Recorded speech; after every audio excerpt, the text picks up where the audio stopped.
Hello, and thank you for joining me to learn about the new Planning and Utilization Review resource tool available for use effective May 1st, 2024.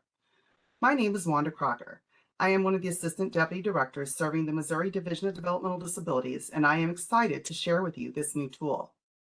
Today, our agenda includes the document's purpose, the content, basic Excel tips, illustration of the tool, and the location.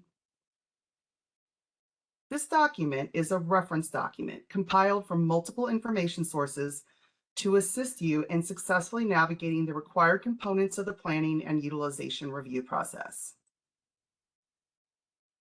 It is a side-by-side comparison of all of the services available through the Division of Developmental Disabilities DD waiver.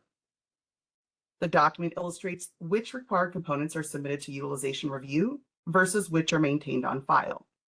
It offers tips, reminders, and service parameters. It is a companion to the waiver manual and application. It does not replace those documents, which contain much more thorough information. It is also in Excel. For those of you unfamiliar with Excel or who might be nervous about using Excel, this illustration is designed specifically for you to provide you with the basic knowledge that you will need to use this tool. You're going to need just a handful of skills. You'll need to know how to place your cursor in a cell and left click to find hidden words in a heading. You'll need to know how to use filters, how to clear the filter, how to use the scroll bars at the bottom and right hand of the screen, which most of you are familiar in doing in other programs. You need to be able to click through sheet tabs and make print bigger or smaller to suit your needs. So let's take a moment and pull up the document and review those skills. So the first skill we talked about was clicking in a cell to find additional information. So you'll notice this is column A. Column A has some blue type basic instructions. And this third bullet says the italicized headings to the right have notes built into them. Simply click on the heading to see the pop-up. So we're going to scroll across and we're going to look to find italicized words. And I place my cursor in that box and I left click on that and you see a pop-up which provides you with additional information. And you can do that so on and so forth on down the line. Anything that you want a brief little tutorial about, little extra information, I encourage you to read all of the information available to you so that you make informed decisions about how to process your information. The next thing that we talked about was using a filter. The predominant filter you're going to need is in this column A. A filter is anywhere you see this little white box in the right-hand side of the cell with an arrow in it. You'll see I clicked on that filter and it brought me a list. That list is all of these cells underneath it. And when I filter for it, it will bring up just the ones I want. So that allows you to bring up just the services on the plan that you are looking at. So let's bring up a couple of services. I'm going to pick Day Hub and I'm going to pick Community Networking. And let's do Group Home Comp only and do OK. So you see how it narrowed it down to just the services that I want to look at because this is the kind of plan I'm looking at. And then you can go across the sheet and look at the headings and help you figure out what kind of plan it is and what information that you need on file or UR. You'll notice there's a key here. It says UR, that means required components of UR packet, which remain on file after processing, or OF, which means you don't have to submit it with the UR packet, but you do need to keep it on file. And there's lots of information across here, depending on the kind of plan, if the person is in residential service, etc. So when you're done looking at those services, to clear that so that you can get back to the original list of services, you again click on that triangle. You can either select all and sit OK, or let me select a couple of other ones. Let me just select 2 this time. Or instead of selecting the all, you can put clear filter from the italicized, and it will bring it back up. Okay? So again, left click to find the hidden information on any box with italicized print. Filters, you click on the little white square with the triangle, deselect all, select the services that you want to look at, and click OK. And then to clear, click on the triangle again, select all, or you can clear from filter. So the next thing you need to do, you guys probably have a lot of practice at doing, and that is using the toolbar to move back and forth across the document. This one at the bottom allows you to scroll across all of the headings until the end. This one on the right allows you to go up and down. So basically, you put your cursor on the bar, you left click, hold it, and pull it down or up. Left click on the bar, hold it, and move it side to side. Okay?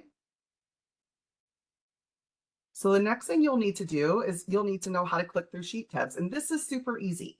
Down at the bottom, you can see these little headings. Those are tabs. Those are separate tabs of the same workbook. So right now we're in guidance for file and UR.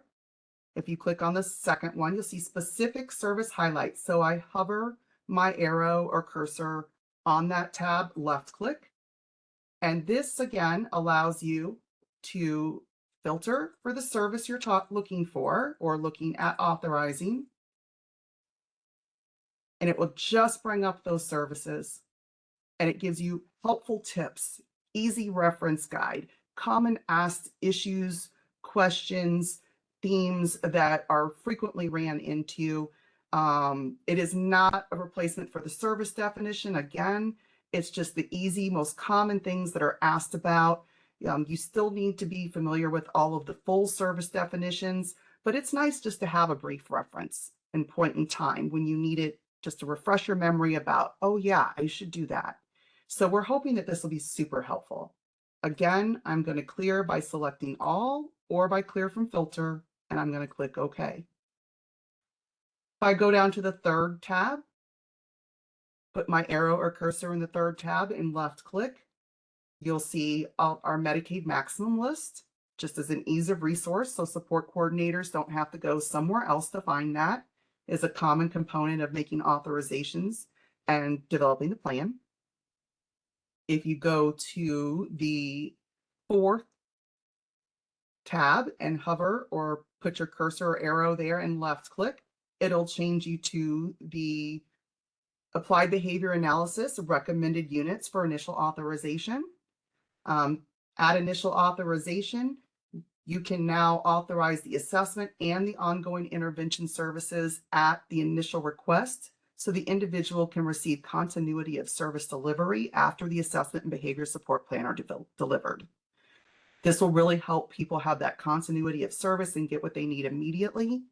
These may not be everything that the provider feels that is needed. So after they do their assessment, if they feel additional service is needed, then you would need to make an amended request to utilization review with the increase that, of course, would not exceed the service limits, whether that's daily, weekly, or annual. And for those, again, you can go back to the codes, units, and maximums on the third tab.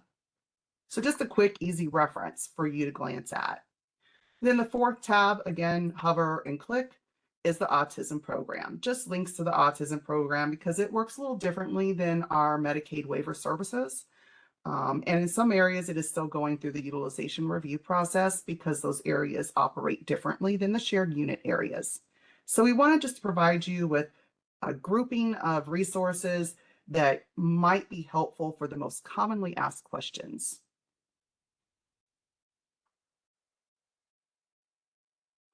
So this is a living, breathing document, and we will keep it updated as things change, as new information comes to light, additional common questions are asked that we feel might be helpful, beneficial for everyone else. It really is meant to be a tool, a guide to help people feel more confident and able to quickly research the information for themselves without having to access 10 different manuals to do so. So the next thing you might be interested in knowing, again, I've not gone through every line here. You'll need to take the time to really review the document to find the information that's available. But now that you know how to use the document, you'll be able to very quickly and easily go through and just see what kind of information is available to you. Okay. So as far as where this document is going to be saved, it is going to be saved on the division website under the support coordination manual, under section F that is titled Funding Basics.